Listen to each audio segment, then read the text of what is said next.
warahmatullahi wabarakatuh. Hamdan wa syukran lillah, amma ba'du. Yang terhormat kepada Bapak Ade Faisal Matuki SEMM selaku dosen pengampu dari mata kuliah manajemen kompensasi. Semoga beliau selalu diberikan kesehatan, dipanjangkan umurnya, serta dimudahkan segala urusan. Amin amin ya rabbal alamin. Baiklah, izinkanlah saya untuk memperkenalkan diri terlebih dahulu. Baik, nama saya yaitu Ria Mulia dengan NIM 2001494, Prodi Manajemen Fakultas Ekonomi dan Bisnis semester 7.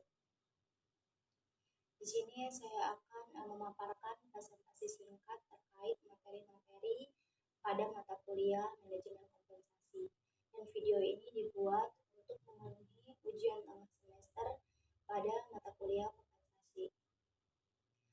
Baik, sebelum ke pemaparan materi, saya akan membacakan susunan presentasi pada kali ini, di mana yang pertama itu ada pembukaan, yang kedua yaitu ada pemaparan materi, yang ketiga yaitu ada kesimpulan, dan yang terakhir yaitu ada penutup.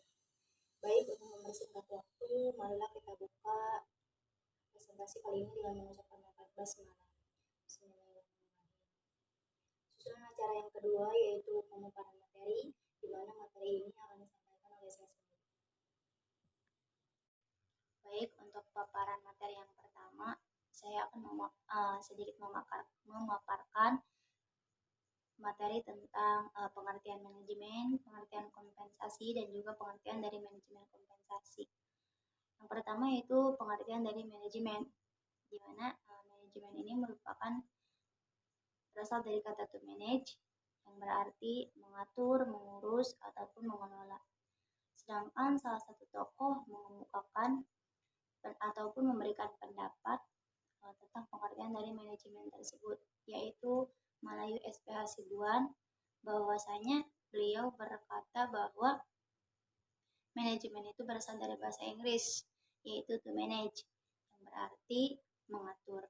Sedangkan pengertian dari manajemen itu sendiri bahwa manajemen merupakan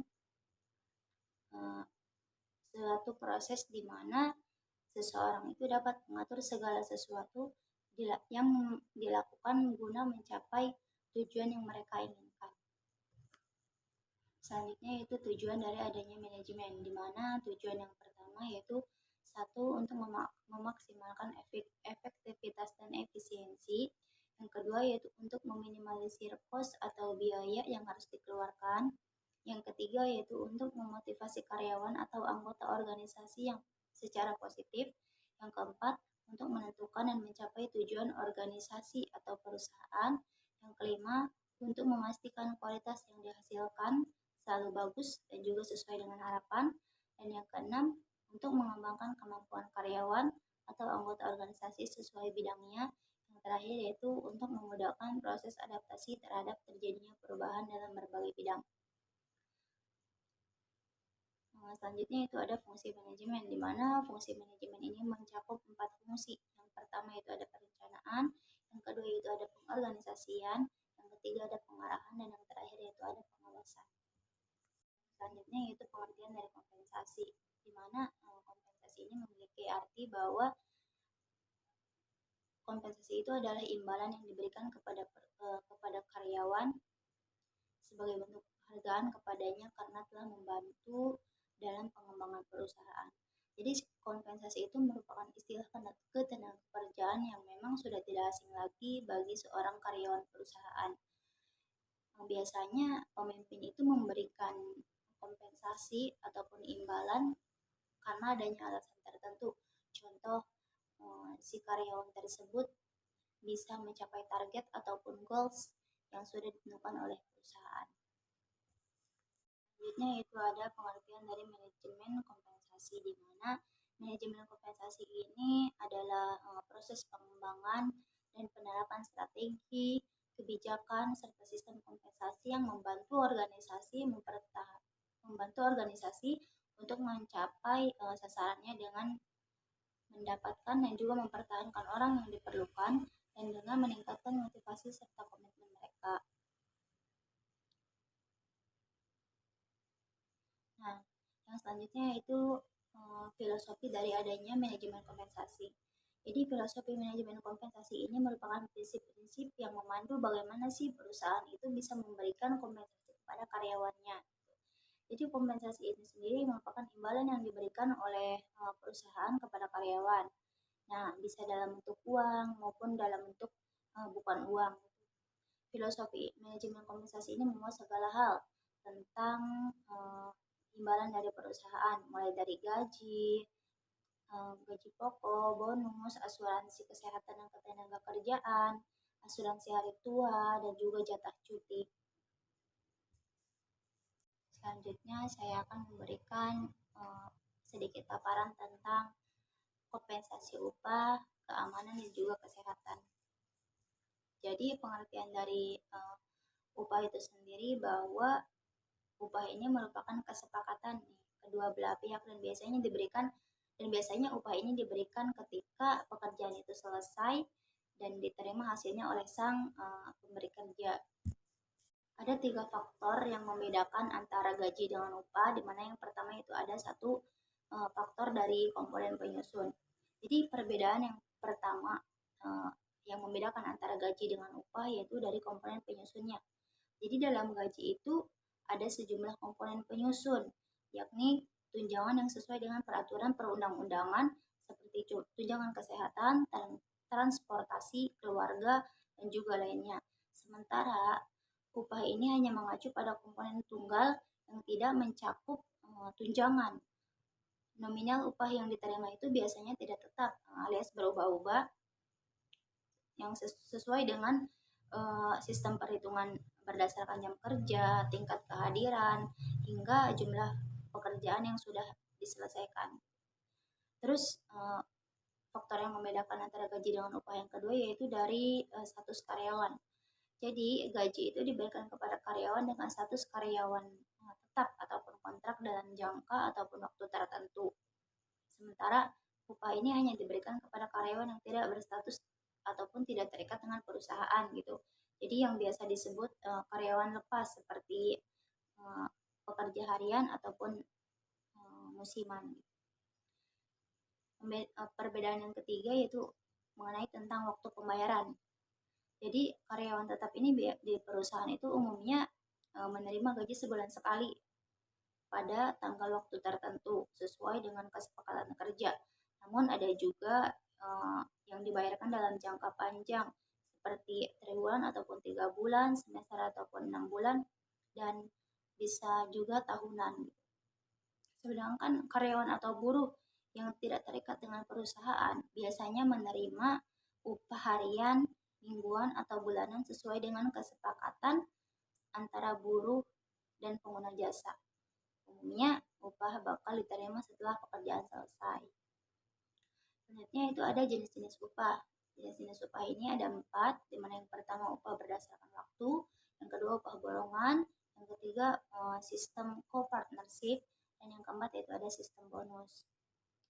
Selanjutnya ada fungsi upah, di mana fungsi upah ini ada 4 juga. Yang pertama itu menjamin kehidupan layak dan memenuhi kebutuhan hidup pekerja dan keluarga.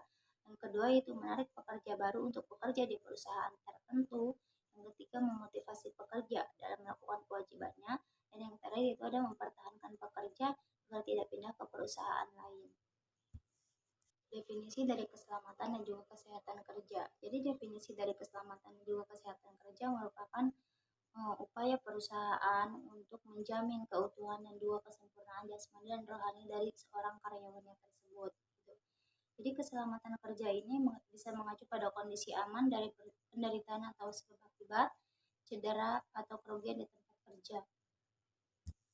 Jadi insentif ini biasanya diberikan nih untuk mendorong motivasi ataupun mendorong si pegawainya itu untuk agar dia ini lebih giat lagi dalam bekerja, dan biasanya diberikan kepada pegawai yang memang mudah diukur dari segi prestasi atau produktivitasnya secara satuan, misalnya di dalam bidang industri.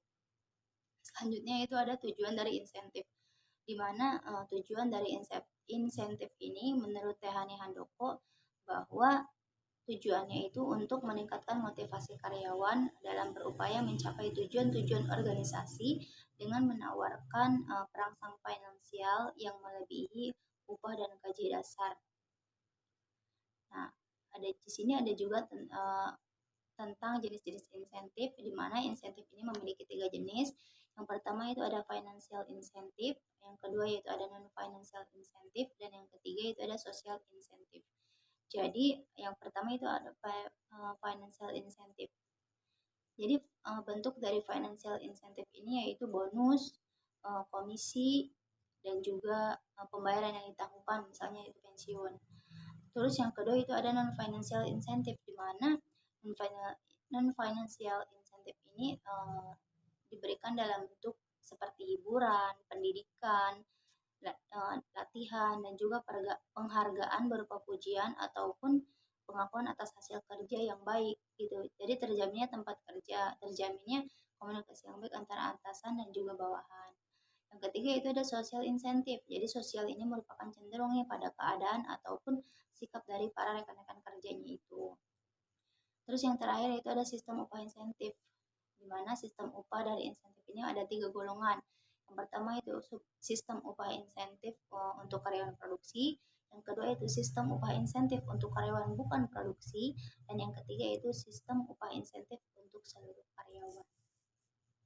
Materi yang terakhir yang akan saya paparkan mengenai tentang kompensasi gaji. Apa sih pengertian dari kompensasi gaji?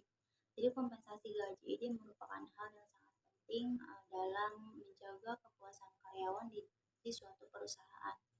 Jadi kompensasi gaji ini merupakan segala bentuk penggantian yang diberikan kepada karyawan sebagai imbalan ataupun pemberian atas pekerjaan yang telah mereka lakukan. Kompensasi gaji ini bisa berupa gaji pokok, tunjangan, bonus, dan juga lainnya. Di sini ada tujuan kompensasi gaji, di mana tujuan yang pertama itu ada ikatan kerjasama, yang kedua itu ada kepuasan kerja, yang ketiga itu ada motivasi, yang keempat itu ada stabilitas karyawan, dan yang terakhir yaitu ada peningkatan disiplin. Nah, setelah itu ada jenis-jenis kompensasi gaji, di mana kompensasi gaji ini memiliki 2 jenis, dan kompensasi itu menyangkut 2 hal. Pertama itu kompensasi finansial, meliputi kompensasi langsung dan juga tak langsung, dan yang selanjutnya itu ada kompensasi non finansial. Nah, di mana kompensasi finansial langsung ini meliputi dari upah, gaji, komisi, dan juga bonus, sedangkan kompensasi finansial tidak langsung ini meliputi dari asuransi kesehatan, bantuan sosial, tunjangan, dan ketidakhadiran yang diberikan, yang biasa kita sebut dengan cuti. Selanjutnya itu ada kompensasi non finansial, di mana kompensasi non finansial ini meliputi 2 bagian, yaitu ada mengenai tentang pekerjaan dan juga dengan lingkungan pekerjaan. Kompensasi non finansial pekerjaan biasanya menyangkut tentang tugas yang menarik, terus tantangan, tanggung jawab, peluang akan pengakuan, dan juga perasaan akan pencapaian. Sedangkan kompensasi non finansial lingkungan pekerjaan ini meliputi kebijakan yang sehat, supervisi yang kompeten, terus rekan kerja yang menyenangkan, simbol status yang tepat, kondisi lingkungan yang nyaman, dan juga waktu luang. Nah, di sini ada pembahasan tentang pentingnya dari adanya kompensasi gaji. Yang pertama itu ada motivasi karyawan, yang kedua itu ada meningkatkan retensi karyawan, yang ketiga itu ada saing dengan perusahaan lain. Nah, yang pertama itu ada motivasi karyawan, di mana kompensasi gaji yang baik dapat meningkatkan motivasi karyawan untuk bekerja lebih keras dan mencapai tujuan perusahaan. Jadi memotivasi karyawan ini merupakan hal yang sangat-sangat penting, karena ketika kompensasi gaji ini baik dan dapat meningkatkan motivasi karyawan, jadi si karyawannya itu akan bekerja lebih giat, dan juga tujuan dari perusahaan itu akan tetap tercapai.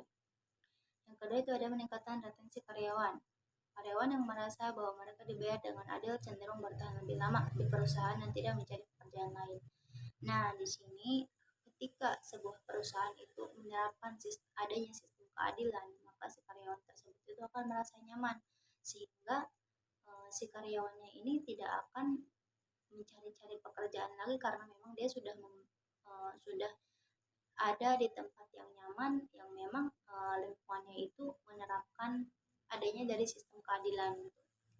Terus yang ketiga itu ada daya saing dengan perusahaan lain. Kompensasi gaji yang baik dapat membantu perusahaan bersaing dengan perusahaan lain dalam merekrut dan mempertahankan karyawan yang berkualitas. Nah, di sini biasanya proses rekrutmen, ya di sini terjadi biasa dalam proses rekrutmen di mana si perusahaan itu akan merekrut karyawan ataupun calon dari karyawan ini yang memang berkualitas dan juga memenuhi syarat-syarat yang telah ditentukan ketika proses rekrutmen tersebut.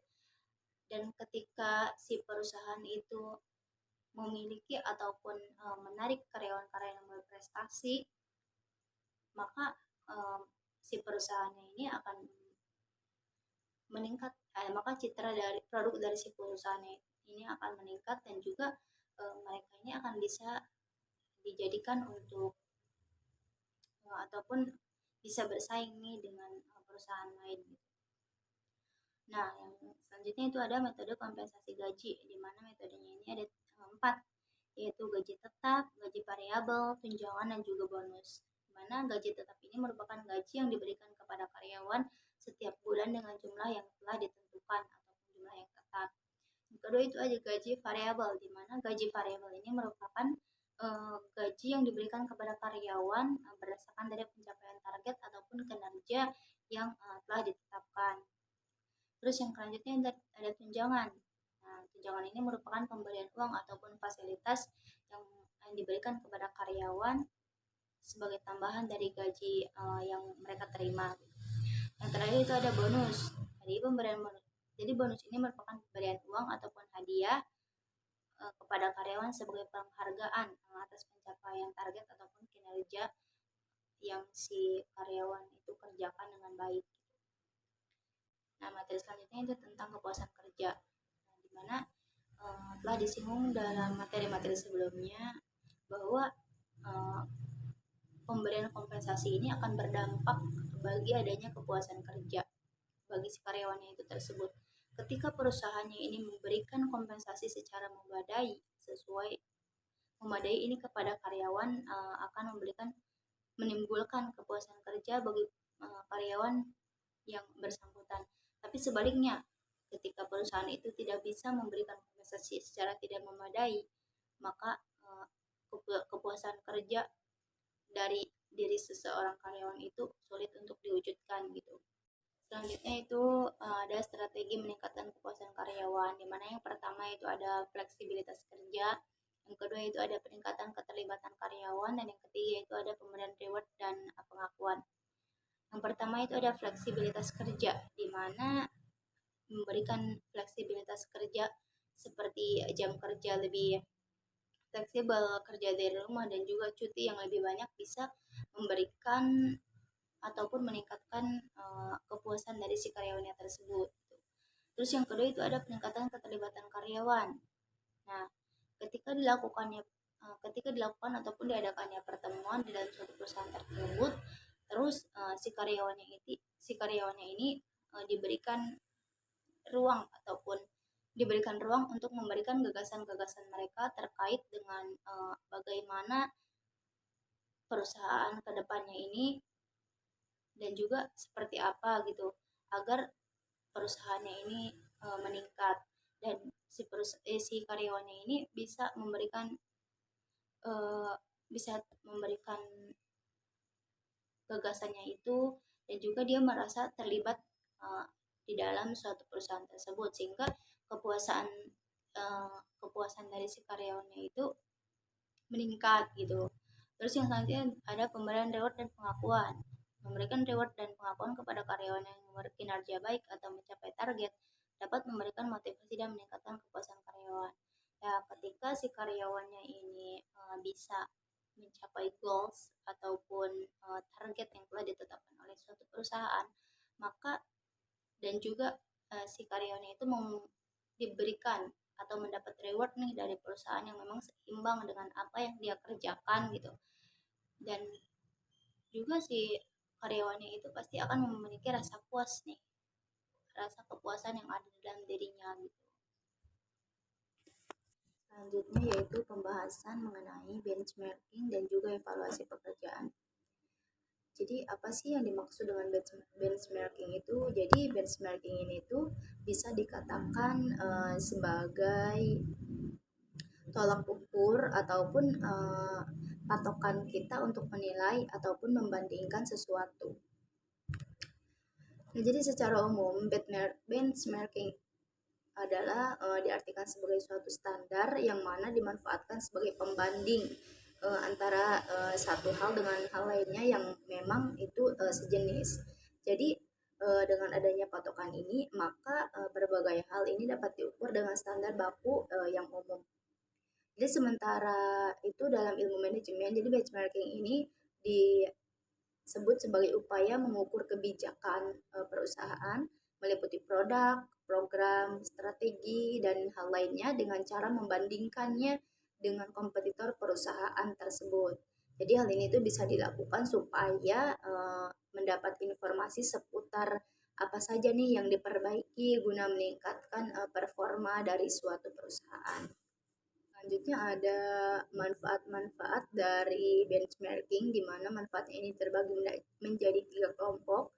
Yang pertama itu ada perubahan budaya atau cultural change, di mana benchmarking ini memungkinkan lembaga pendidikan untuk menetapkan kinerja baru yang lebih realistis. Jadi selain benchmarking berperan meyakinkan setiap pelanggan akan kredibilitas target, misal mempertegas visi misi lembaga pendidikan tersebut. Terus yang kedua itu ada perbaikan kinerja, di mana bisa di dalam bahasa lain yaitu performance improvement, di mana benchmarking ini membantu lembaga pendidikan untuk mengetahui adanya kesenjangan tertentu dalam kinerja untuk memilih proses yang akan diperbaiki. Manfaat dari benchmarking yang ketiga yaitu peningkatan kemampuan sumber daya manusia atau human resource. Jadi benchmarking ini memberikan dasar pelatihan. Berbagai pihak menyadari bahwa adanya kesenjangan antara apa yang mereka kerjakan dengan apa yang dikerjakan orang lain di institusi lain ataupun di lembaga lain gitu. Jadi keterlibatan semua pihak di dalam memecahkan permasalahan sehingga sumber daya manusianya ini mengalami peningkatan kemampuan dan juga keterampilan, apalagi energi antara kegiatan organisasi ditingkatkan melalui kerjasama lintas fungsional. Selanjutnya itu ada jenis-jenis dari benchmarking, di mana jenis dari benchmarking ini ada 4. Yang pertama itu ada internal benchmarking. Jadi internal benchmarking ini dilakukan antar operasi di dalam suatu organisasi yang besar, di mana mempunyai fungsi yang sama dalam unit kerja yang berbeda. Jadi intinya benchmarking ini merupakan yang paling sederhana dan paling murah. Nah, di mana tujuannya ini adalah itu untuk mengidentifikasi internal performance standards dalam suatu organisasi. Nah, bisa dicontohkan dari internal benchmarking itu tentang unit pelayanan pasang baru pada PT Telkom menjadi benchmark untuk unit pelayanan keluhan. Nah, jenis yang kedua itu ada competitive benchmarking, di mana competitive benchmarking ini dapat dilakukan di luar organisasi, yaitu dengan pesaing langsung dalam suatu pasar yang sama dengan membandingkan produk, service, atau juga proses kerjanya. Jadi contoh dari competitive benchmarking ini bisa dari kita contohkan perusahaan Coca-Cola. Yaitu Coca-Cola ini menjadi benchmarking untuk Pepsi, Apple, untuk IBM, Honda, untuk Toyota.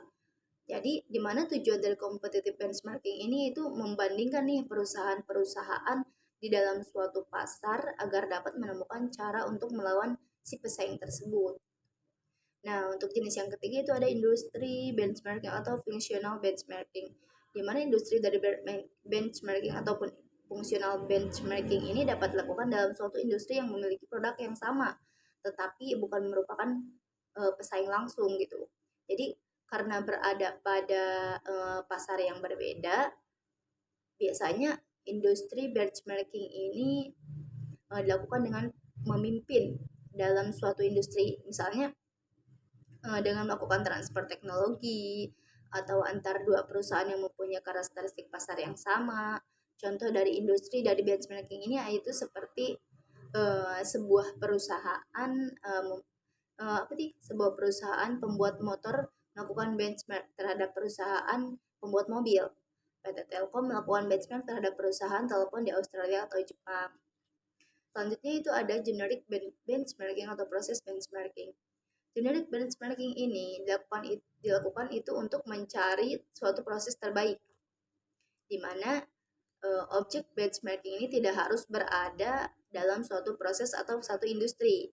Nah, jadi generic benchmarking ini biasanya dilakukan untuk mencari proses terbaik yang bersifat umum, untuk biasanya dimiliki oleh hampir setiap perusahaan, seperti perusahaan properti melakukan benchmark terhadap sebuah bank pada sistem pengupahannya. Terus departemen marketing, sebuah bank dijadikan benchmark oleh departemen marketing Toyota gitu. Nah, selanjutnya itu ada pengertian evaluasi pekerjaan, di mana evaluasi pekerja ini merupakan suatu metode untuk menentukan nilai relatif ataupun penting suatu pekerjaan dalam suatu organisasi ataupun perusahaan. Jadi evaluasi kerja ini dilakukan dengan menganalisis serta menilai pekerjaan atau suatu organisasi secara sistematis dengan melihat nilai yang diperoleh pada suatu pekerjaan atau jabatan tertentu dalam perusahaan ataupun organisasi. Jadi evaluasi pekerjaan ini dijadikan sebagai dasar dalam mendesain sistem penilaian dan juga sistem gaji. Terus di sini ada tujuan evaluasi pekerjaan, di mana tujuan evaluasi ini diantaranya itu ada satu, mempermudah suatu perusahaan dalam menentukan berapa gaji pokok karyawan. Yang kedua itu ada menentukan nilai relatif untuk pekerjaan atau jabatan yang dibentuk secara logis dan berdasarkan kesepakatan bersama.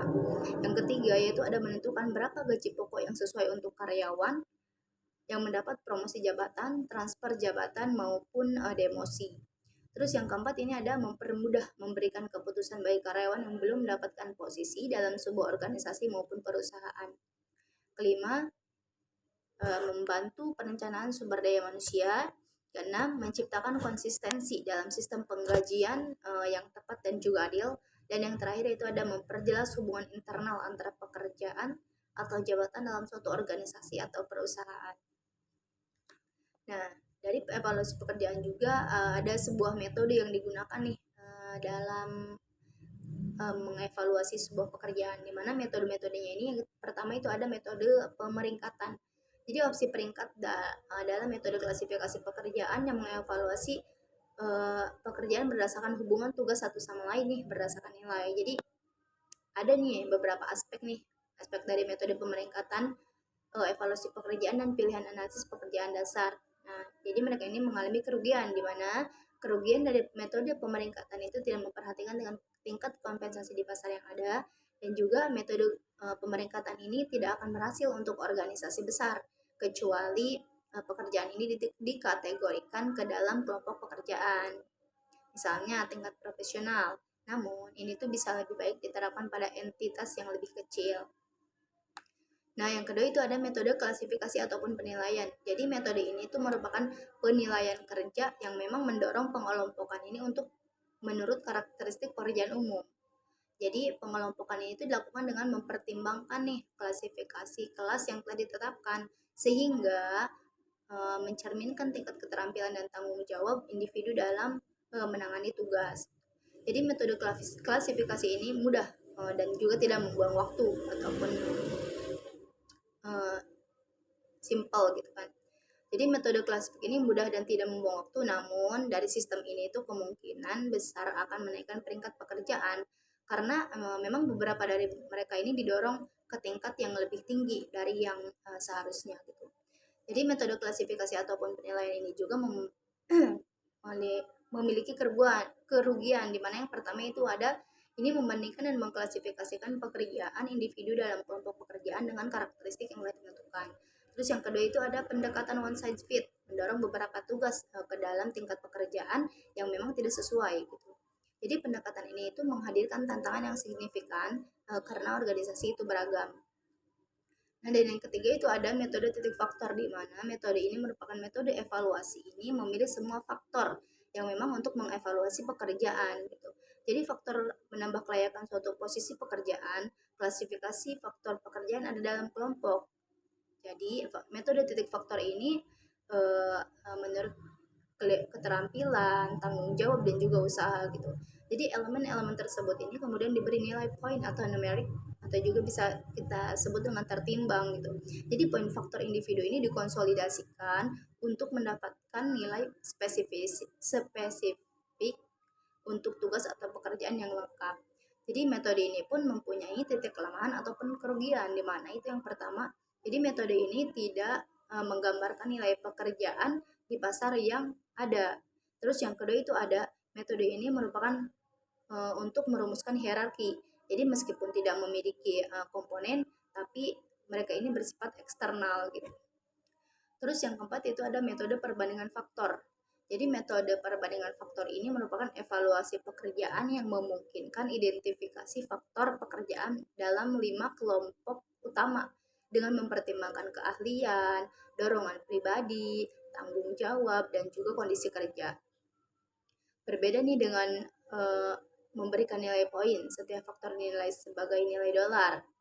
Jadi kekurangan dari metode perbandingan faktor ini bahwa metode perbandingan faktor ini adalah sistem yang rumit yang memang digunakan oleh banyak organisasi. Terus yang kedua kelemahannya yaitu prosesnya ini mempersulit komunikasi dengan si karyawan gitu. Terus yang ketiga ini kelemahannya subjektivitasnya itu pada tingkat tertentu ini tidak bisa dihindari. Nah, terus yang kelima ada metode analisis pasar kompetitif, di mana pendekatan analisis pasar kompetitif ini berfokus pada data eksternal. Untuk memungkinkan harga pasar yang tepat, kita ini bisa melakukan evaluasi pekerjaan. Kita ini harus bisa melakukan pekerjaan nih, evaluasi pekerjaan ini kita harus dilakukan. Karena memang itu menjadi landasan untuk mencapai harga pasar yang akurat. Deskripsi pekerjaan digunakan dalam perbandingan pekerjaan melalui perbandingan berdampingan dengan posisi serupa yang ada di pasar. Informasi gaji dikumpulkan dan penentuan nilai relatif posisi tersebut di pasar terjadi. Nah, jadi untuk metode analisis pasar kompetitif ini juga memiliki pendekatan, di mana pendekatannya ini adalah metode yang terbaik karena yang pertama itu ada pendekatan ini menghargai tujuan organisasi untuk visibilitas pasar atau filosofi kompensasi. Yang kedua itu ada metode analisis pasar kompetitif yang memang mengevaluasi nilai internal organisasi dibandingkan dengan data pasar.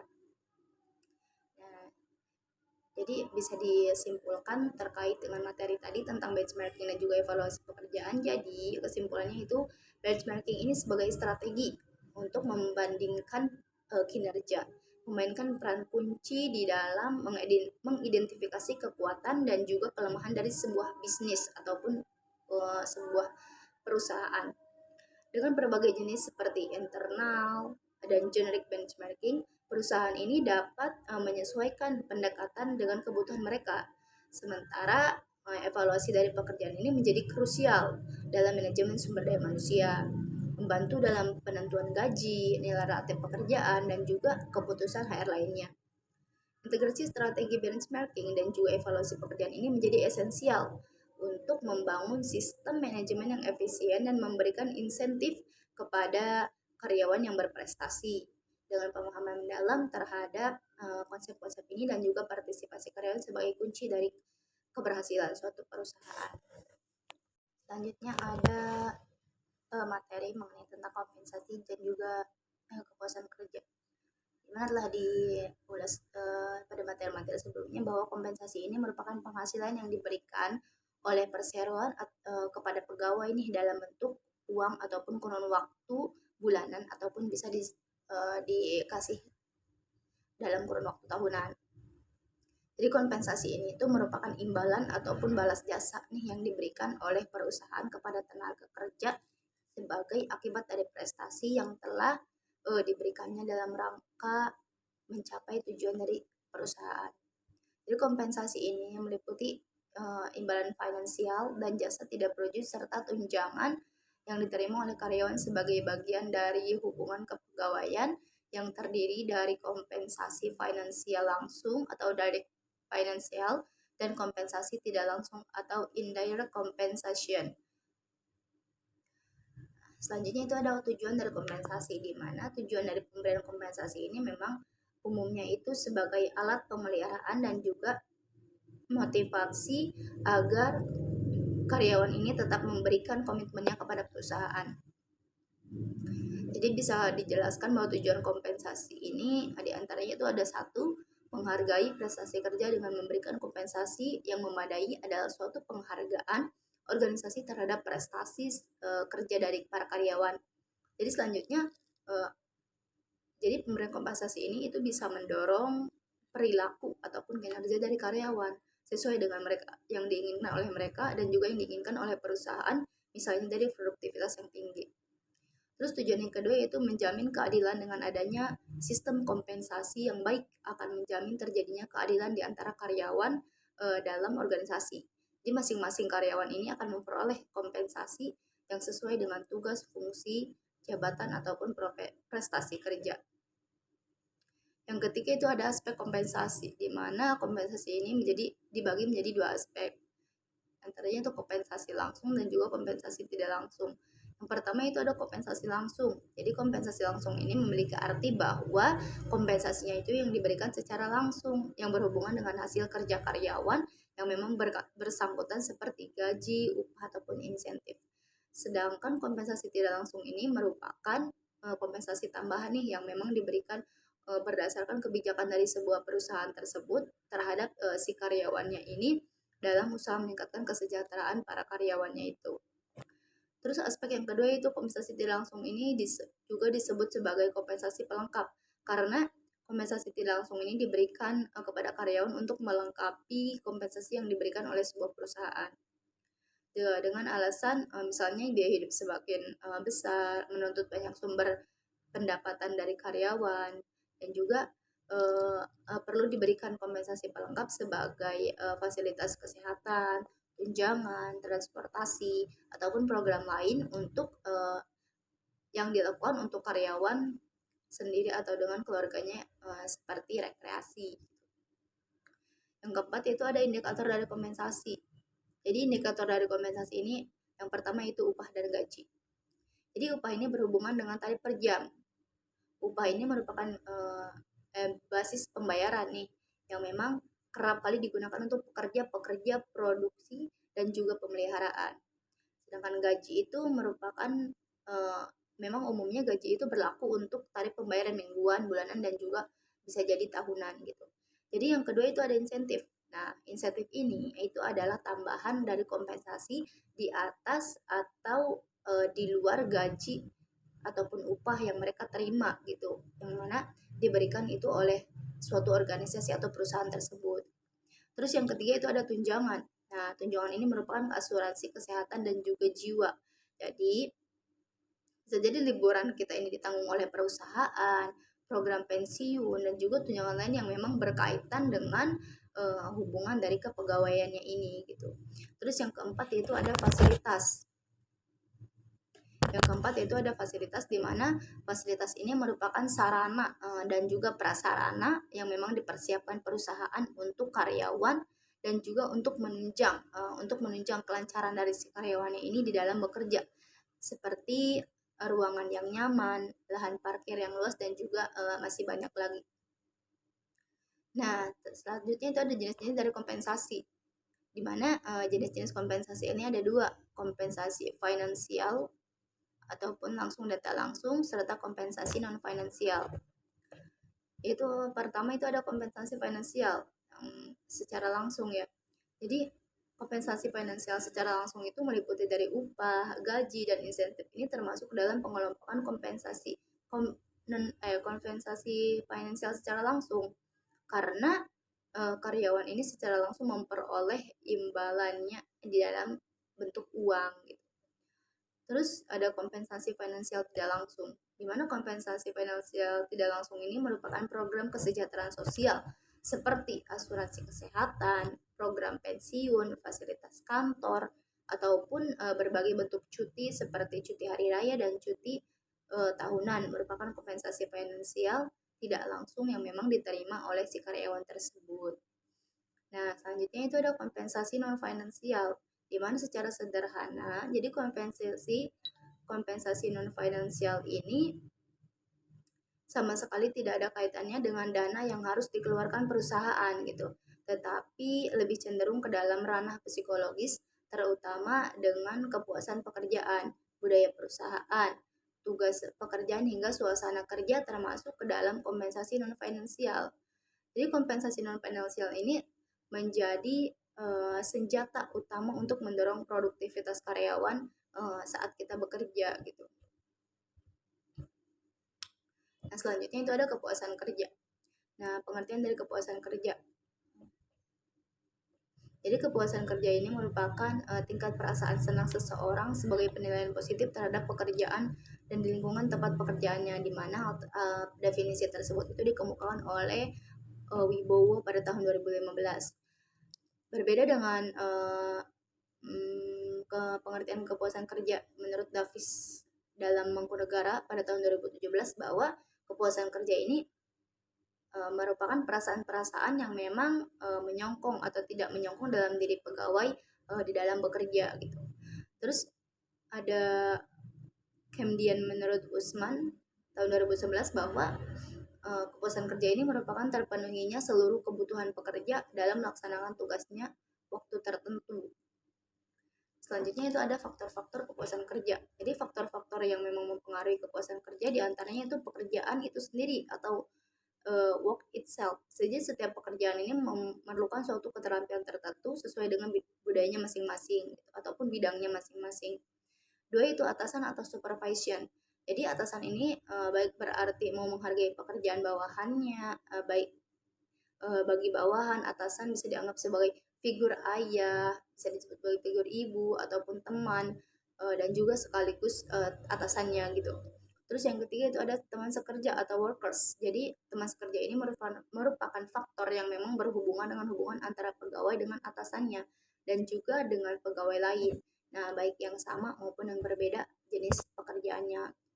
Terus yang keempat ada promosi, di mana faktor yang berhubungan dengan ada tidaknya kesempatan untuk memperoleh peningkatan karir selama bekerja. Yang kelima itu atau ada gaji atau upah. Nah, gaji atau upah ini merupakan faktor pemenuhan kebutuhan hidup pegawai yang memang dianggap layak oleh untuk diberikan kepada si pegawai tersebut.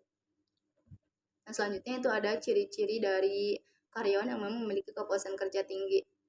Nah, di sini ada yang mengemukakan ahli yaitu Hertzberg pada tahun 1959 bahwa ciri dari perilaku pekerja yang memang dia mempunyai tingkat kepuasan yang tinggi bagi pada suatu perusahaannya itu adalah mereka yang mempunyai motivasi untuk bekerja yang tinggi.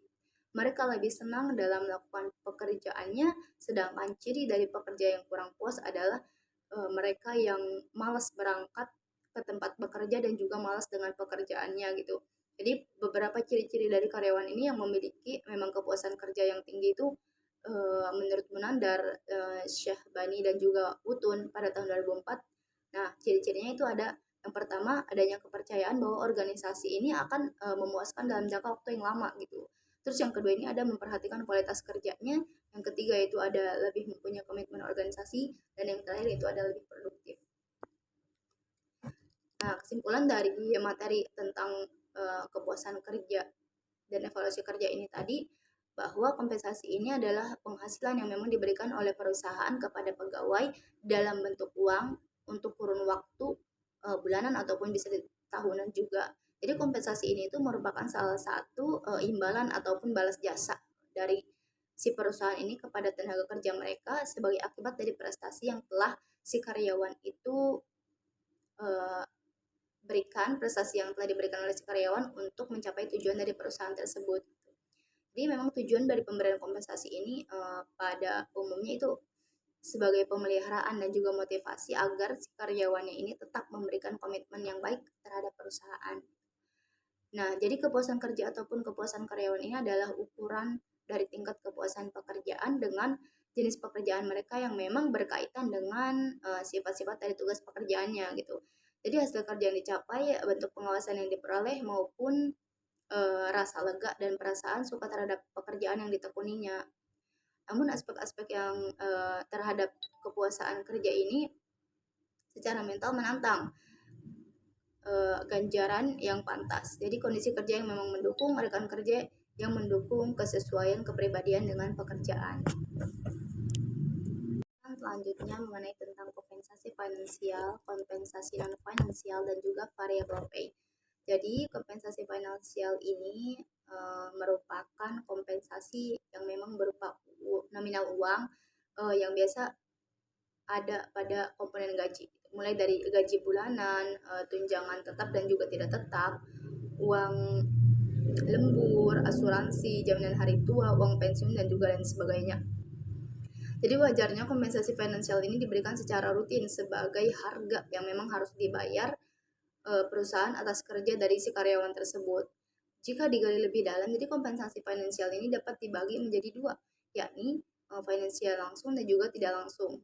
Kompensasi finansial langsung ini adalah kompensasi yang memang diberikan langsung berhubungan dengan hasil kerja karyawan yang bersangkutan seperti gaji, upah, ataupun insentif. Tapi kalau kompensasi finansial tidak langsung ini merupakan kompensasi tambahan yang memang diberikan itu berdasarkan kebijakan dari si perusahaan tersebut terhadap semua karyawannya yang memang di dalam usahanya itu untuk meningkatkan kesejahteraan para karyawannya. Jadi jenis-jenis kompensasi finansial ini di mana itu yang pertama ada kompensasi finansial secara langsung berupa gaji pokok. Memang gaji pokok ini memang adalah gaji yang memang diberikannya itu ataupun dibayarkannya itu kepada karyawan berdasarkan jenjang jabatan ataupun posisi tertentu yang telah ditetapkan. Terus yang kedua itu ada gaji variabel, di mana gaji variabel ini adalah bentuk imbalan kerja yang diterima oleh si karyawannya ini berdasarkan individu ataupun berdasarkan kinerja dari individu ataupun kelompoknya gitu. Jadi gaji variabel ini umumnya dibayarkan kepada karyawan dalam bentuk bonus dan juga insentif. Terus selanjutnya itu ada kompensasi finansial secara tidak langsung. Nah, kompensasi finansial secara tidak langsung ini merupakan tunjangan adalah balas jasa yang tidak langsung yang memang diberikannya itu kepada perusahaan, kepada tenaga kerjanya di luar upah dan gaji guna untuk memproduksi dan menetapkan kebutuhan-kebutuhan ekstra dari karyawan itu seperti tunjangan hari raya, uang pensiun, pakaian dinas, kafetaria, musola, olahraga, dan juga dana wisata. Selanjutnya itu ada kompensasi non finansial, di mana pengertian dari kompensasi non finansial ini merupakan kompensasi yang memang diberikannya itu bukan berupa uang. Jadi umumnya itu jenis kompensasi non finansial ini merupakan lebih kepada berbagai hal yang memang tidak dimiliki ataupun tidak berbentuk fisik, tapi bisa dirasakan manfaatnya oleh karyawannya itu secara langsung. Kompensasi non finansial ini diberikan oleh perusahaan untuk memiliki bentuk yang memang beragam seperti jam kerja atau waktu kerja, waktu shift kerja yang memang lebih fleksibel, dan juga bisa semua perusahaan ini mempunyai peraturan jam kerja yang fleksibel dan bisa dinikmati oleh setiap karyawannya. Nah, kompensasi finansial dan kompensasi non finansial, di mana perbedaannya ini bahwa kompensasi finansial ini bisa dilihat dari beberapa banyak nominalnya, misalnya gaji, tunjangan, dan juga lain-lain. Kompensasi final ini terbagi atas dua klasifikasi, di mana yaitu ada kompensasi finansial tidak langsung dan juga langsung. Jadi kompensasi finansial yang dibayarkan secara langsung seperti gaji, upah, komisi, dan juga bonus, dan kompensasi finansial ini diberikan secara tidak langsung seperti tunjangan kesehatan, tunjangan pensiun, tunjangan hari raya, tunjangan perumahan, tunjangan pendidikan, dan juga lain sebagainya. Berbeda halnya dengan kompensasi finansial, kompensasi non finansial. Jadi kompensasi non finansial ini tidak dapat diukur nominalnya karena memang kompensasi ini itu sifatnya berhubungan dengan pekerjaan dan di lingkungan kerja yang memang berhubungan dengan pekerjaan. Misalnya kebijakan perusahaan yang pekerjaannya ini sesuai, misal kayak menarik ataupun menantang gitu. Terus untuk dipromosikan, jadi mendapat jabatan sebagai satu status. Sedangkan kompensasi non finansial ini berhubungan dengan lingkungan kerja, seperti di tempat di lingkungan kerja yang kondusif, fasilitas kerja yang nyaman, dan juga lain-lain. Nah, pembahasan terakhir yaitu variable pay, di mana variable pay ini merupakan kompensasi yang memang diberikan kepada karyawan yang berdasarkan kinerja mereka. Ini tuh adalah insentif tunai untuk membantu mendorong karyawan agar produktif dan juga mencapai tujuan dari mereka gitu. Jadi perusahaan itu dapat memilih berbagai cara untuk memberikan gaji yang bervariasi dan tidak semua bentuk bersifat moneter. Misalnya pembayaran variabel dapat berupa hadiah, perjalanan, atau voucher untuk suatu produk dan ataupun layanan lainnya. Karakteristik dari variable pay, di mana yang pertama itu ada gaji tergantung pada kemampuan terpenuhi target karyawan. Jadi pekerjaan yang diselesaikan dan atau kinerja perusahaan secara keseluruhan. Terus yang kedua itu ada insentif, di mana insentif ini merupakan untuk memotivasi karyawan nih dengan menghasilkan pendapatan yang lebih baik. Terus yang ketiga itu ada variabel gaji yang memang mempertahankan karyawan karena mereka dapat memperoleh penghasilan lebih banyak dengan meningkatkan kinerja dari mereka itu.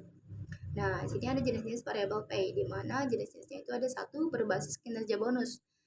Jadi kompensasi tunai ini dapat terima ketika memenuhi atau melampaui suatu tujuan.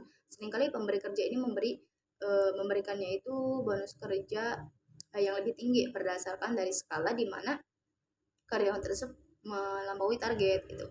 Terus yang kedua itu ada berbasis bagi hasil. Nah, jadi bagi hasil ini itu adalah ketika suatu perusahaan membagikan sebagian keuntungannya kepada karyawan setelah mencapai target pendapatannya selama satu kuartal. Terus yang ketiga ada berbasis komisi penjualan. Nah, komisi ini itu adalah sebagian dari penjualan perusahaan yang diterima karyawan untuk melakukan penjualan di saat bekerja dan penjualan seperti dealer mobil atau periklanan. Kompensasi kita mungkin berupa komisi penjualan. Misalnya seorang penjual mobil dapat memperoleh komisi sebesar 3 juta untuk setiap kendaraan yang mereka ini jual upah per jamnya itu sebesar 300.000. Jadi semakin banyak mobil yang mereka jual, jadi semakin banyak pula nih uang yang dapat mereka peroleh. Terus yang keempat itu ada berbasis pembayaran yang memang berbeda. Jadi pembayaran diferensial adalah pembayaran tambahan terhadap upah per jam untuk memperhitungkan nih keadaan khusus atau kondisi mereka, kondisi kerja mereka. Misalnya karyawan dapat memperoleh upah yang berbeda untuk pekerjaan pada hari libur. Nah, selanjutnya ada kesimpulan terhadap materi tadi bahwa kompensasi finansial ini melibatkan penghargaan berupa uang seperti gaji, bonus, dan juga komisi. Nah, tujuannya ini untuk memberikan imbalan finansial kepada karyawan untuk pekerjaan ataupun hasil kinerja yang baik. Kompensasi non-finansial ini melibatkan bentuk penghargaan yang bukan berupa uang, seperti peluang pengembangan karir, terus fleksibilitas waktu kerja, atau tunjangan kesejahteraan. Ini itu dirancang untuk meningkatkan kepuasan kerja dan juga kesejahteraan karyawan di luar aspek finansial. Nah, variable pay ini mencakup komponen kompensasi yang memang dapat berubah sesuai dengan kriteria tertentu seperti kinerja individu atau pencapaian target. Nah, contohnya termasuk bonus kerja, insentif, atau opsi saham karyawan. Pendekatannya ini seimbang terhadap ketiga elemen ini dapat membantu organisasi menciptakan sistem kompetisi yang efektif, memotivasi karyawan, dan juga mendukung tujuan bisnis perusahaan. Assalamualaikum warahmatullahi wabarakatuh. Hampir masyaallah yang berhormat kepada Bapak Ade Faisal Mukti SMM selaku dosen pengampu dari mata kuliah manajemen kompensasi. Semoga beliau selalu diberikan kesehatan, dipanjangkan umurnya, serta dimudahkan segala urusan. Amin amin ya rabbal alamin. Baiklah, izinkanlah saya untuk memperkenalkan diri terlebih dahulu. Baik, nama saya yaitu Lia Maria dengan NIM 2001494, Prodi Manajemen Fakultas Ekonomi dan Bisnis semester 7. Di sini saya akan memaparkan presentasi singkat terkait materi-materi pada mata kuliah manajemen kompensasi. Dan video ini dibuat untuk memenuhi ujian tengah semester pada mata kuliah kompensasi. Baik, sebelum ke pemaparan materi, saya akan membacakan susunan presentasi pada kali ini, di mana yang pertama itu ada pembukaan, Yang kedua yaitu ada pemaparan materi, yang ketiga yaitu ada kesimpulan, dan yang terakhir yaitu ada penutup. Baik, untuk mempersingkat waktu, marilah kita buka presentasi kali ini dengan mengucapkan basmalah. Bismillahirrahmanirrahim. Susunan acara yang kedua yaitu pemaparan materi, di mana materi ini akan disampaikan oleh saya sendiri. Baik, untuk paparan materi yang pertama, saya akan sedikit memaparkan materi tentang pengertian manajemen, pengertian kompensasi, dan juga pengertian dari manajemen kompensasi. Yang pertama yaitu pengertian dari manajemen, di mana manajemen ini merupakan berasal dari kata to manage, yang berarti mengatur, mengurus, ataupun mengelola.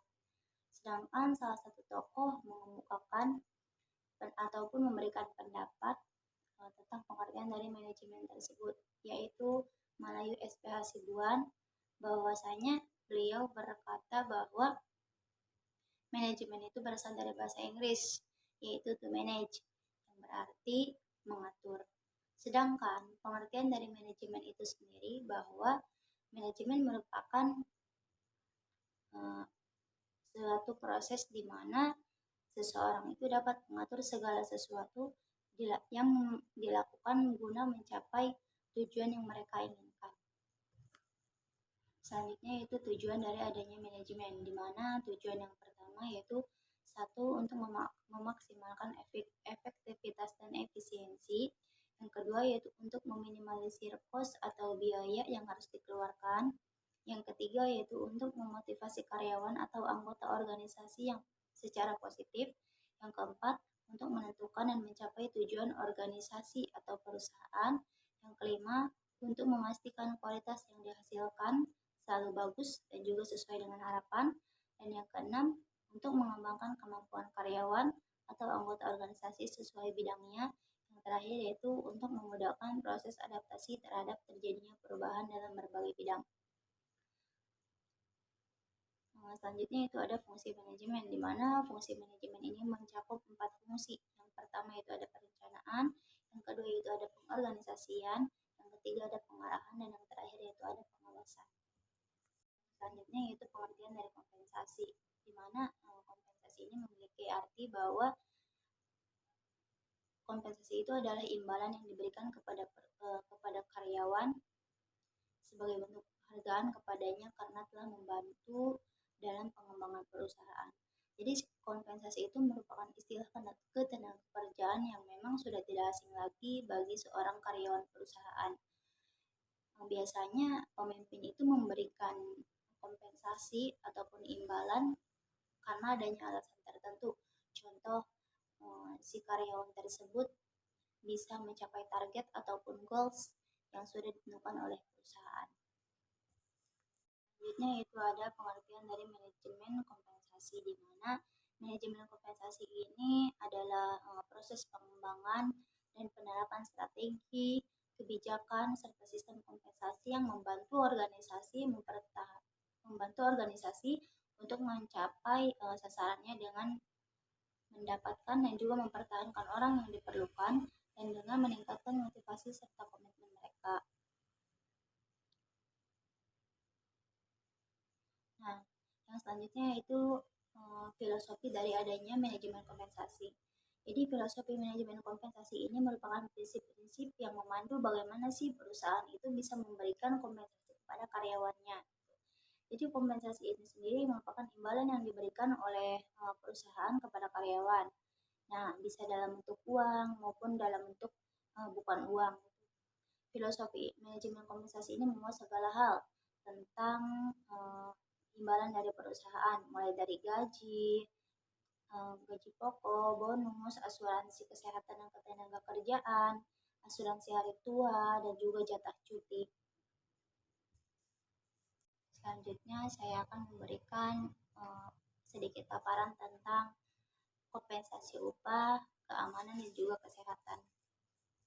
Jadi pengertian dari upah itu sendiri bahwa upah ini merupakan kesepakatan kedua belah pihak dan biasanya upah ini diberikan ketika pekerjaan itu selesai dan diterima hasilnya oleh sang pemberi kerja.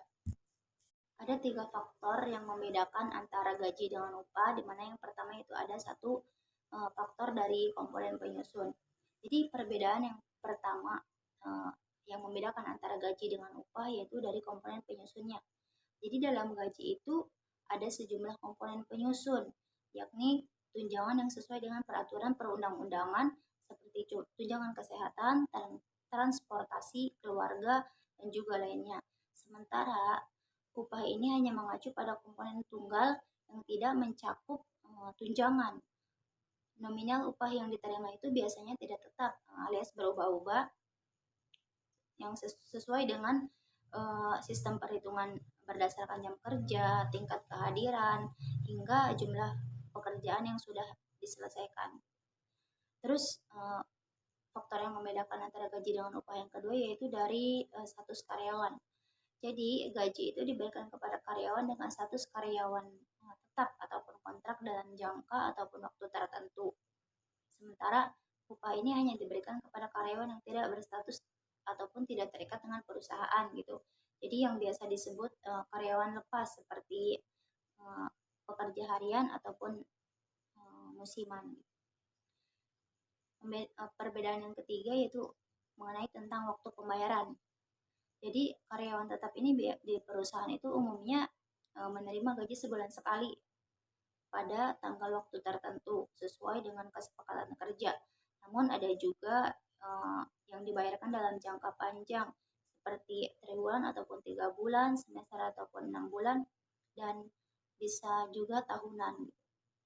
Sedangkan karyawan atau buruh yang tidak terikat dengan perusahaan biasanya menerima upah harian, mingguan, atau bulanan sesuai dengan kesepakatan antara buruh dan pengguna jasa. Umumnya upah bakal diterima setelah pekerjaan selesai. Selanjutnya itu ada jenis-jenis upah. Jenis-jenis upah ini ada 4, di mana yang pertama upah berdasarkan waktu, yang kedua upah golongan, yang ketiga sistem co-partnership, dan yang keempat yaitu ada sistem bonus. Selanjutnya ada fungsi upah, di mana fungsi upah ini ada 4 juga. Yang pertama itu menjamin kehidupan layak dan memenuhi kebutuhan hidup pekerja dan keluarga. Yang kedua itu menarik pekerja baru untuk bekerja di perusahaan tertentu. Yang ketiga memotivasi pekerja dalam melakukan kewajibannya. Dan yang terakhir itu ada mempertahankan pekerja agar tidak pindah ke perusahaan lain. Definisi dari keselamatan dan juga kesehatan kerja. Jadi definisi dari keselamatan dan juga kesehatan kerja merupakan upaya perusahaan untuk menjamin keutuhan dan juga kesempurnaan jasmani dan rohani dari seorang karyawannya tersebut. Gitu. Jadi keselamatan kerja ini bisa mengacu pada kondisi aman dari penderitaan atau sebab akibat cedera atau kerugian di tempat kerja. Jadi insentif ini biasanya diberikan nih untuk mendorong motivasi ataupun mendorong si pegawainya itu untuk agar dia ini lebih giat lagi dalam bekerja, dan biasanya diberikan kepada pegawai yang memang mudah diukur dari segi prestasi atau produktivitasnya secara satuan, misalnya di dalam bidang industri.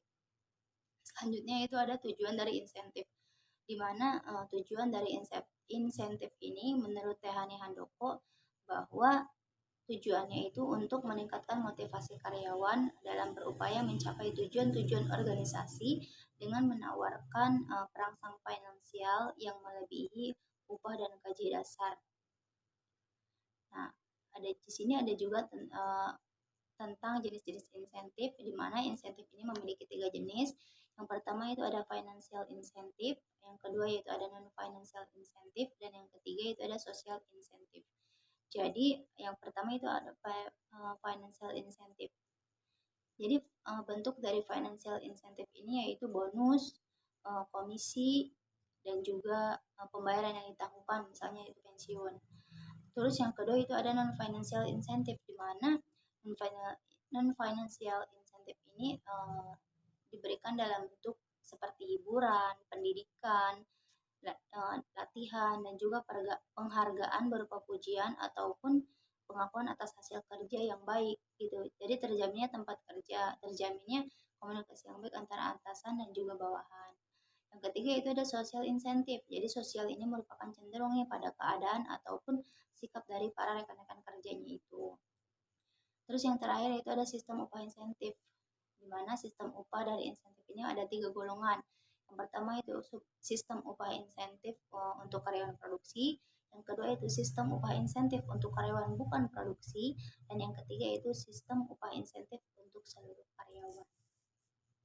Materi yang terakhir yang akan saya paparkan mengenai tentang kompensasi gaji. Apa sih pengertian dari kompensasi gaji? Jadi kompensasi gaji ini merupakan hal yang sangat penting dalam menjaga kepuasan karyawan di suatu perusahaan. Jadi kompensasi gaji ini merupakan segala bentuk penggantian yang diberikan kepada karyawan sebagai imbalan ataupun pemberian atas pekerjaan yang telah mereka lakukan. Kompensasi gaji ini bisa berupa gaji pokok, tunjangan, bonus, dan juga lainnya. Di sini ada tujuan kompensasi gaji, di mana tujuan yang pertama itu ada ikatan kerjasama, yang kedua itu ada kepuasan kerja, yang ketiga itu ada motivasi, yang keempat itu ada stabilitas karyawan, dan yang terakhir yaitu ada peningkatan disiplin. Nah, setelah itu ada jenis-jenis kompensasi gaji, di mana kompensasi gaji ini memiliki 2 jenis, dan kompensasi itu menyangkut 2 hal. Yang pertama itu kompensasi finansial, meliputi kompensasi langsung dan juga tak langsung, dan yang selanjutnya itu ada kompensasi non finansial.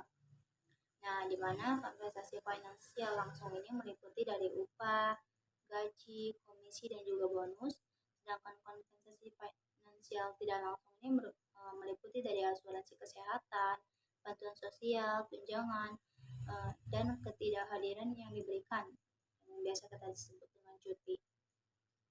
Selanjutnya itu ada kompensasi non finansial, di mana kompensasi non finansial ini meliputi 2 bagian, yaitu ada mengenai tentang pekerjaan dan juga dengan lingkungan pekerjaan. Kompensasi non finansial pekerjaan biasanya menyangkut tentang tugas yang menarik, terus tantangan, tanggung jawab, peluang akan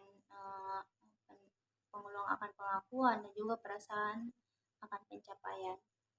Sedangkan kompensasi non finansial lingkungan pekerjaan ini meliputi kebijakan yang sehat, supervisi yang kompeten, terus rekan kerja yang menyenangkan, simbol status yang tepat, kondisi lingkungan yang nyaman, dan juga waktu luang. Nah, di sini ada pembahasan tentang pentingnya dari adanya kompensasi gaji. Yang pertama itu ada motivasi karyawan, yang kedua itu ada meningkatkan retensi karyawan, yang ketiga itu ada saing dengan perusahaan lain. Nah, yang pertama itu ada motivasi karyawan, di mana kompensasi gaji yang baik dapat meningkatkan motivasi karyawan untuk bekerja lebih keras dan mencapai tujuan perusahaan. Jadi memotivasi karyawan ini merupakan hal yang sangat-sangat penting karena ketika kompensasi gaji ini baik dan dapat meningkatkan motivasi karyawan, jadi si karyawannya itu akan bekerja lebih giat dan juga tujuan dari perusahaan itu akan tetap tercapai. Yang kedua itu ada meningkatkan retensi karyawan. Karyawan yang merasa bahwa mereka dibayar dengan adil cenderung bertahan lebih lama di perusahaan dan tidak mencari pekerjaan lain. Nah, di sini ketika sebuah perusahaan itu menerapkan adanya sistem keadilan, maka si karyawan tersebut itu akan merasa nyaman, sehingga si karyawannya ini tidak akan mencari-cari pekerjaan lagi karena memang dia sudah ada di tempat yang nyaman, yang memang lingkungannya itu menerapkan adanya dari sistem keadilan gitu. Terus yang ketiga itu ada daya saing dengan perusahaan lain. Kompensasi gaji yang baik dapat membantu perusahaan bersaing dengan perusahaan lain dalam merekrut dan mempertahankan karyawan yang berkualitas. Nah, di sini biasanya proses rekrutmen di sini terjadi biasa dalam proses rekrutmen, di mana si perusahaan itu akan merekrut karyawan ataupun calon dari karyawan ini yang memang berkualitas dan juga memenuhi syarat-syarat yang telah ditentukan ketika proses rekrutmen tersebut. Dan ketika si perusahaan itu memiliki ataupun menarik karyawan-karyawan yang berprestasi, maka si perusahaannya ini akan meningkat, maka citra dari produk dari si perusahaannya ini akan meningkat dan juga mereka ini akan bisa dijadikan untuk ataupun bisa bersaing nih dengan perusahaan lain gitu. Nah, yang selanjutnya itu ada metode kompensasi gaji, di mana metodenya ini ada 4, yaitu gaji tetap, gaji variabel, tunjangan, dan juga bonus. Di mana gaji tetap ini merupakan gaji yang diberikan kepada karyawan setiap bulan dengan jumlah yang telah ditentukan ataupun jumlah yang tetap. Yang kedua itu ada gaji variabel, di mana gaji variabel ini merupakan gaji yang diberikan kepada karyawan berdasarkan dari pencapaian target ataupun kinerja yang telah ditetapkan. Terus yang selanjutnya ada tunjangan. Nah, tunjangan ini merupakan pemberian uang ataupun fasilitas yang diberikan kepada karyawan sebagai tambahan dari gaji yang mereka terima. Yang terakhir itu ada bonus.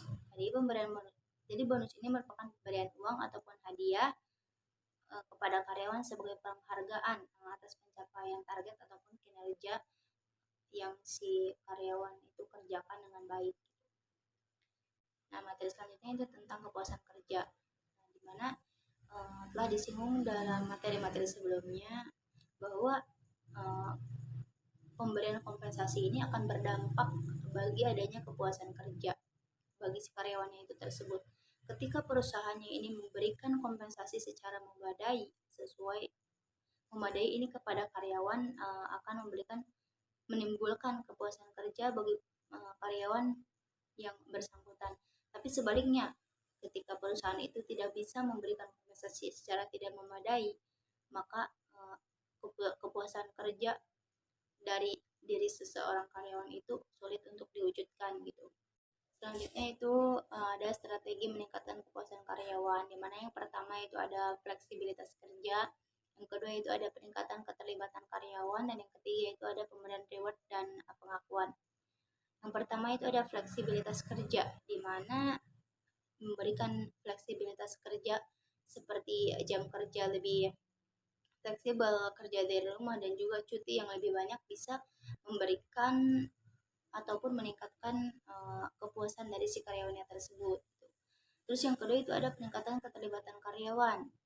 Nah, ketika dilakukan ataupun diadakannya pertemuan di dalam suatu perusahaan tersebut, terus si karyawannya ini diberikan ruang untuk memberikan gagasan-gagasan mereka terkait dengan bagaimana perusahaan kedepannya ini dan juga seperti apa gitu agar perusahaannya ini meningkat dan si karyawannya ini bisa memberikan gagasannya itu, dan juga dia merasa terlibat di dalam suatu perusahaan tersebut, sehingga kepuasan dari si karyawannya itu meningkat gitu. Terus yang selanjutnya ada pemberian reward dan pengakuan. Memberikan reward dan pengakuan kepada karyawan yang berkinerja baik atau mencapai target dapat memberikan motivasi dan meningkatkan kepuasan karyawan. Ya, ketika si karyawannya ini bisa mencapai goals ataupun target yang telah ditetapkan oleh suatu perusahaan, maka dan juga si karyawannya itu diberikan atau mendapat reward nih dari perusahaan yang memang seimbang dengan apa yang dia kerjakan gitu. Dan juga si karyawannya itu pasti akan memiliki rasa puas nih, rasa kepuasan yang ada di dalam dirinya gitu. Bagi susunan acara yang ketiga yaitu kesimpulan, di mana dapat kita simpulkan bahwa manajemen itu adalah suatu proses di mana seseorang ini bisa mengatur segala sesuatu yang dikerjakan oleh individu ataupun kelompok agar tujuan yang mereka inginkan itu tercapai dan juga terpenuhi. Sedangkan kompensasi itu merupakan segala sesuatu yang dapat diterima oleh karyawan berupa fisik maupun non fisik yang dapat dihitung dan dapat diberikan kepada seseorang, umumnya bisa merupakan objek yang dikecualikan dari pajak pendapatan, di mana kompensasi ini terbagi menjadi 3 bagian, yaitu ada kompensasi langsung, kompensasi tidak langsung, dan juga kompensasi non finansial. Selanjutnya ada filosofi dari manajemen kompensasi, di mana filosofi ini merupakan prinsip-prinsip yang memandu bagaimana si perusahaan itu bisa memberikan kompensasi yang seimbang kepada si karyawannya ini. Sebagai contoh, misalkan kayak perusahaan yang menjunjung tinggi inovasi bisa memberi kompetensi kepada karyawan yang memberi ide atau mengembangkan produk baru di perusahaannya. Itu juga kompensasi ini bisa diartikan bahwa sebagai suatu imbalan ataupun balas jasa yang secara tidak langsung sebagai penghargaan jasa ataupun hasil kerja ataupun juga bisa dikatakan sebagai jasa dari si karyawan tersebut. Beda dengan upah, bahwasanya upah itu adalah sesuatu yang dibayarkan sebagai pemberi jasa atau sebagai pembayar tenaga kerja yang sudah dikeluarkan untuk mengerjakan sesuatu atau hal sebagai akibat dari suatu perbuatan. Itu ya ada kesimpulan mengenai kompensasi tunjangan dan pelengkap, di mana kesimpulan dari kompensasi tunjangan dan pelengkap itu adalah imbalan atau balas jasa yang diberikan kepada yang diberikan oleh perusahaan kepada tenaga kerja sesuai dengan berat ringannya ataupun sesuai dengan jabatan, dan memberikan kompensasi tunjangan juga pelengkap dalam bentuk uang ataupun fasilitas itu. Dan tujuan dari perusahaan memberikan kompensasi itu, tujuan perusahaan dalam memberikan kompensasi tunjangan dan pelengkap itu adalah bahwa untuk menghargai prestasi dari si karyawannya tersebut. Jadi kesimpulan yang terakhir itu bahwa kompensasi itu merupakan aspek penting di dalam pengelolaan sumber daya manusia, serta dapat mempengaruhi adanya motivasi, produktivitas, dan juga retensi dari si karyawan. Terus kompensasi itu mencakup berbagai bentuk imbalan yang memang diberikan kepada karyawan, antara lain bisa berupa gaji, yaitu gaji pokok, insentif, dan juga tunjangan lainnya. Baik, itulah tadi pemaparan materi mengenai materi-materi pada mata kuliah manajemen kompensasi.